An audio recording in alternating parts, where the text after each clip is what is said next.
Bonjour et bienvenue dans votre revue de presse de Saint-Grieuc de ce vendredi 3 juillet 2020.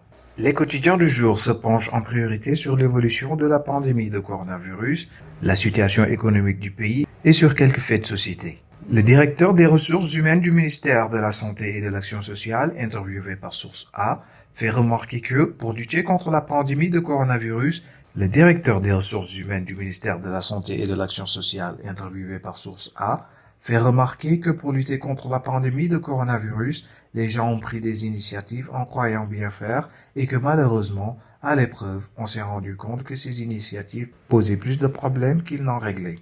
Source A d'ajouter que le ministère de la Santé et de l'Action sociale a dressé un bilan détaillé en chiffres et en lettres 4 mois après que le pays ait été contaminé par la pandémie de coronavirus. Et le tableau est loin d'être rassurant car depuis l'apparition de la pandémie de coronavirus au Sénégal en mars dernier, 74 morts ont été dénombrés de là jusqu'au mois de juin et 73% des districts sanitaires du pays sont touchés. Les cas de transmission communautaire ont augmenté, s'élevant aujourd'hui à 19,5% contre 10,5% au mois dernier, rapporte Source A.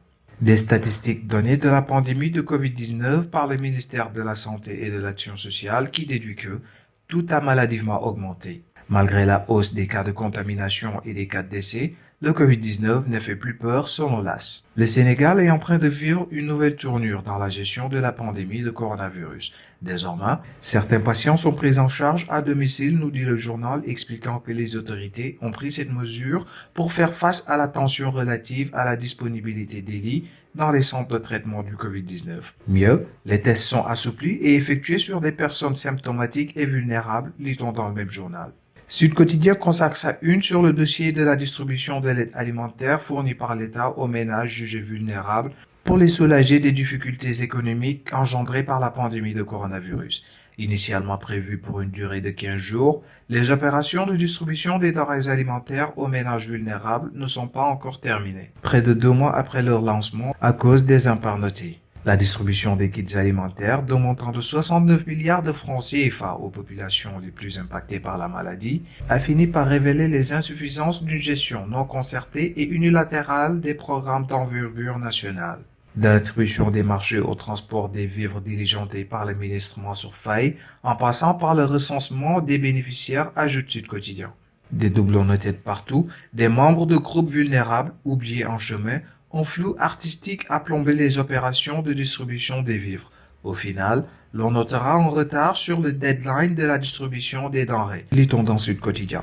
Le Témoin, quant à lui, nous parle du dossier sur la filière fer et acier.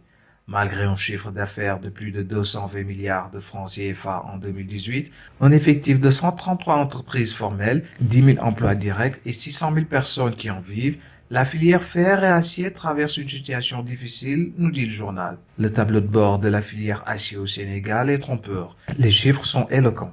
La branche métallurgie et travaux des métaux a réalisé un chiffre d'affaires de plus de 220 milliards en 2018 pour un effectif de 133 entreprises formelles, dont 80% de PMI, révèle le Témoin quotidien. Ce tableau de bord pourrait inciter à croire que cette filière se porte bien. L'illusion, c'est que l'acier au Sénégal est menacé de disparition.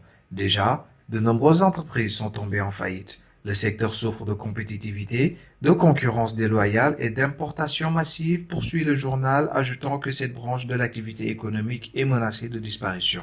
Tribune nous rappelle que c'est ce vendredi à partir de 22h que le marché Sandaga sera fermé. Abdoukarim Fofana, le ministre de l'Urbanisme, du Logement et de l'Hygiène publique, ne compte pas reculer. D'ailleurs, ces services ont clairement fait savoir à travers un communiqué qu'aux côtés du préfet de Dakar, il procédera à une opération de désencombrement de la voie publique au marché Sandaga, ajoute Tribune. Le ministère de l'Urbanisme a entrepris un projet de rénovation du marché Sandaga, l'un des principaux centres commerciaux de Dakar. C'était votre revue de presse sur Saint-Grieuc. Merci de nous rester fidèles et bonne lecture.